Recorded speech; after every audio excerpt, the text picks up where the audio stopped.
It starts before sunrise in Whitechapel, 1888. A woman is found unalive on a public street. And then it happens again and again. And within weeks, London is not just scared. It is watching every shadow like it has a face. The name that takes over the city does not come from a police file. It comes from paper. Jack the Ripper. Whitechapel in the late 1880s is not the London people brag about. It's packed tight with lodging houses, overcrowded rooms, narrow lanes, factories, markets, pubs, and poverty that never really turns off. A lot of workers are paid by the day, sometimes by the job, and rent in the common lodging houses is paid nightly. Miss one night, you are out. For women especially, steady work can vanish fast. And some women move through the streets late, not because they want to, but because they have to. Looking for a bed, looking for money, looking for a way to make it to morning. And the streets matter here because the streets are where this pattern keeps landing. Policing is complicated too. Most of Whitechapel is handled by the Metropolitan Police, including H Division. But the City of London, just nearby, has its own force, the City of London Police. Separate leadership, separate routines. And then you have the press, which is aggressive, competitive, and everywhere. So when fear hits Whitechapel, it spreads through newspapers at the speed of printing ink. Now the timeline, because this case is basically a calendar of nights. And each date leaves the city a little more wired than it was before. Early Friday morning, August 31st, 1888, Marianne Nichols is found unalive in Bucks Row, Whitechapel. Nichols is 43. She had been staying in common lodging houses. The location is an outdoor public street, the kind of place people pass through on their way to work, even in the dark. Police arrive, a doctor examines the scene, and an inquest follows, because that is how Victorian England handles sudden unalivings. And right away, investigators hit the same problem they will hit again and again. Whoever did it did not stay. He was gone into a neighborhood built like a maze. Just over a week later, it happens again. In the early hours of Sunday morning, September 8, 1888, Annie Chapman is found unalive at 29 Hanbury Street in Spitalfields, in a backyard area behind the house. Chapman is 47. Like Nichols, she is tied to the lodging house, world, and street poverty. This scene is not a wide street. It is closer to buildings, closer to windows, closer to people. And still, there is no arrest. No clear suspect. Nothing that shuts the city's mouth. By now, Whitechapel isn't just nervous, it's changing. People start moving differently. Men walk women home. Lodging house doors shut faster. Patrols feel heavier, and every time someone hears footsteps behind them, they check the sound twice. Then comes the night that hardens all of it into legend. Sunday, September 30th, 1888 becomes known as the double event, because two women are found unalive within about an hour of each other. First is Elizabeth Stride, 44, found in Dewittfield's yard off Burner Street, near the entrance to the International Working Men's Educational Club. It's a tight little yard off a public street. There are people nearby.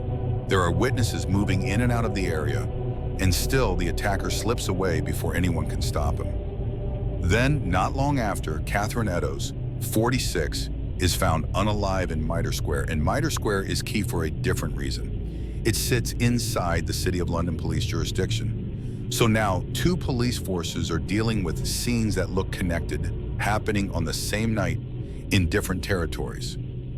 Information has to move across boundaries. Leadership has to coordinate.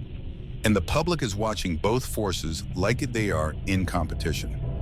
After Eddowes is found, another detail becomes part of the record. A piece of her apron is later found in Goulston Street, back in Metropolitan Police territory. And nearby, chalk writing is found on a wall. Officers record it, argue about it, and senior police decide to erase it. Partly out of fear, it could trigger unrest in a city already boiling with suspicion and prejudice. Later, the erasing becomes its own controversy, because the writing is gone forever.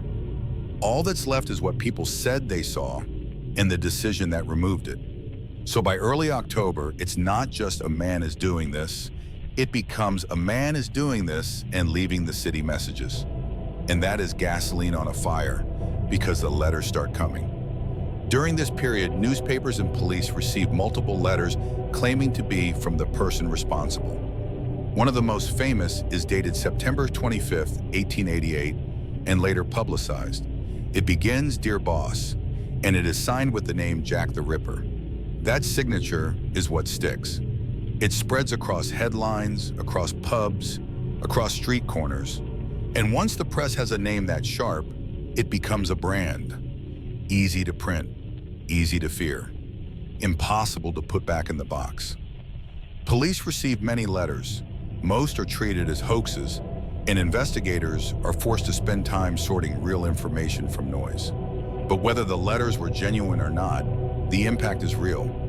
Whitechapel is now living inside a story that writes itself every morning in the papers. October moves on with the city tense. Extra patrols, whistles, residents forming watch groups.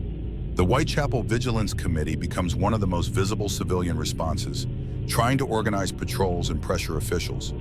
And the pressure is constant, because every day without an arrest feels like permission for it to happen again. Then the final unaliving in what many later writers and investigators call the canonical five. Friday, November 9th, 1888, Mary Jane Kelly is found unalive in her room at 13 Miller's Court, off Dorset Street. Kelly is about 25, younger than the others. And this time the location changes the whole feeling of the case. This is not a street corner or a yard. It is indoors, behind a door, in a small rented room in one of the poorest pockets of the East End. And the idea that the attacker can enter a private space, do what he came to do, and leave without being stopped, hits London in a different way. It feels closer. It feels like the boundary between outside and inside is not real. After Kelly, the pattern that defined those weeks in 1888 stops. Whitechapel doesn't relax, not really, but the specific run that burned the name Jack the Ripper into the public mind goes quiet. Now the investigation, because this is where you see what the city could do and what it could not do. The Metropolitan Police put experienced men on the case. Inspector Frederick Aberline becomes one of the key detectives associated with the investigation. Above him, the Commissioner of the Metropolitan Police, Sir Charles Warren, is under intense pressure, not just from the case, but from the politics of London itself. The Home Office is involved, the public is demanding answers, newspapers are printing theories like they are facts. And every night that passes without an arrest turns into another headline about failure. The City of London Police, after the Mitre Square unaliving, runs its own investigation within its boundary. Detectives interview witnesses, track movements, and build timelines from whatever scraps they can pull out of the night. And those scraps matter, because the case is mostly scraps. Quick sightings, half-remembered faces, footsteps turning corners, someone seen talking to a woman, someone seen walking away. But the environment fights them at every step. Whitechapel is crowded, loud, dark, and constantly in motion. People move for work before sunrise. They drink late. They share rooms. They disappear into lodging houses where names change and records are thin. Gas lamps throw shadows that stretch and distort faces. And forensic science, as people understand it today, barely exists. Fingerprints are not yet a standard tool. Blood typing is decades away. Most conclusions rely on observation, timing, and human memory, which is fragile even on a calm night. These nights are not calm. Suspects come and go. Men are questioned, followed, cleared, or quietly watched.